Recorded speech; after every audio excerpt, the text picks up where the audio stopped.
Hi, I'm James Brains with the Brains Report, and today we're going to do a review of the Yeedi K650 Robot Vacuum. I have tested this for a little bit now, and I've actually tested dozens of robot vacuums over the past few years and written about them for major publications. Some might even say I'm a robot vacuum expert. So, some might say that. Anyway, this is actually the worst robot vacuum I've ever tested. It's also the cheapest, so yeah, it's kind of what you might expect. Let's get started with what this comes with. This is the box it comes in, and you open it up, and you can see right here it comes with an extra filter, and if you open up here you can see it comes with a tangle-free roller. This is probably going to be useful. I didn't actually use it in my testing, but if you, well, I'll show you in a minute. The roller gets stuff tangled, the other roller. Then you take this part off. And if you're opening it for the first time, you'll find the robot vacuum right here, and you'll find the charging thing here. And you've got the user manual, which is fairly useful if you're a new robot vacuum owner. But yeah, it's pretty basic. I'm gonna close this up real quick. Just to have a little eye candy while I'm talking. Also it comes with, I'm going to remove the dustpan. To the charging dock. Oh gee. I'm starting to charge. She talks to you. There's a cleaning tool attached to the dustbin, which is helpful for getting different stuff out of the dustbin. As you can see, it gets kind of dirty. You can also use the little cutting tool here to cut the hairs that get stuck on the brush here. Kind of a short brush. It's only about 5 inches long. That means it's going to have to do more runs over different areas in order to get it clean. I'm starting to charge. Yeah, you told me that. 800 milliliter dustbin, which is more spacious than most. That means you may not need to empty the dustbin as often, which is kind of nice. We're going to put that back in. One thing I don't like about the dustbin though is if you don't hold the vacuum right, let's say you have to pick it up because it's stuck somewhere and you need to move it to a separate area. If you don't hold it right, stuff will come out of the dustbin back onto the floor. You can kind of see it a little bit on the table here. And as I just emptied it a second ago, I noticed it got all over the place. Okay, this comes with an app that is marginally helpful. You can't set no-go zones. It doesn't do like a good mapping of your home for the no-go zones, but you can buy magnetic strips separately and set the magnetic strips out on your home to protect different areas. I was not able to test that, but they're for sale separately. I tend to use just physical barriers like a yoga mat or something to keep it from different areas. You can easily schedule the robot vacuum using the app, which is helpful. You can also change the suction settings. There are 4 suction settings: quiet mode, standard, max, and max plus. And yeah, I tried all of those, and I'll get into the details of that. This also works with Alexa. I did not use that feature either because I'm not a big fan of using home devices, home assistants. Let's get into the performance. The good news is this did a good job in corners. The bad news is it did horrible on hardwood, carpeting, and it tended to get stuck. It only got stuck once in the testing. I'm not sure why it was stuck though.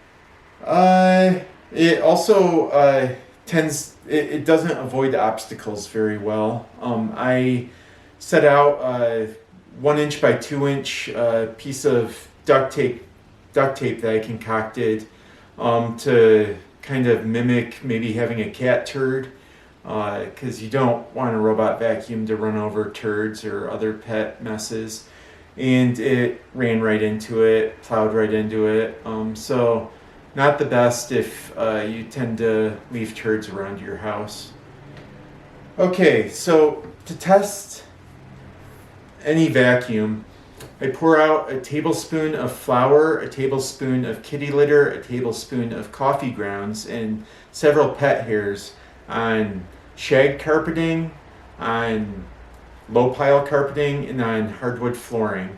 I then run the robotic vacuum on its highest mode until the battery dies. And then I compare before and after pictures to see how much it picked up. On carpeting, it picked up all of the hair, it picked up 85% of the flour, it picked up 80% of the kitty litter, and it only picked up about 5% of the coffee grounds. It had a hard time with coffee grounds on any surface. That was the low pile carpeting. On the shag carpeting, it picked up all the hair, picked up about 85% of the flour, 80% of the kitty litter, and about 50% of the coffee grounds. These are all pretty low numbers. Good robot vacuums will pick up 95% of all of the materials. On hardwood, it picked up all of the flour, or picked up all of the hair, 90% of the flour and coffee grounds, and 80% of the kitty litter. Not a very good performance. So in corners, I take a teaspoon of flour and just distribute it so that it comes out about 4 inches from the corner. That way I can easily see how close it came to the corner and also see how much it picked up. And this did pretty well. It came within 1 inch of the hardwood and carpeted corners, which is about as good as it gets. But it picked up 60% of the flour on the carpeting and 50% on the hardwood. That doesn't sound very good, but it's actually pretty good compared to other robotic vacuums working in corners. I also measure how loud it gets. I hold a sound meter so that it's about 12 inches from the vacuum, and I run it on its highest mode and its lowest mode. On the highest mode, it registered 69 decibels, which is about as loud as a hairdryer. On the quietest mode, it was 61 decibels, which is slightly louder than a normal conversation. These levels aren't very good. On high mode, 67 decibels or less is usually what you'd expect. If it's a very high performing robotic vacuum, it will be louder. Usually higher suction equates to louder operation. And on quiet mode, you can usually get below 60 decibels. This is advertised as 56 decibels, but in my experience, that was not the case. The battery runtime on maximum mode is about 59 minutes. On its quiet mode, it was 1 hour and 40 minutes. And it took about, once I drained the battery completely, it took about 4 hours to get charged all the way back up again. And the charge time's about average. The run times are kind of low. Other than that, it's got kind of a smaller design, which is nice. It's got a 13-inch diameter across, and it's about 3 inches high, which puts it on the smaller side. Not sure how useful that is, but you might have furniture that is around that 3-inch barrier, or 3.5 inches. Most robotic vacuums are 3.25 inches, right around there, so it's slightly smaller than average.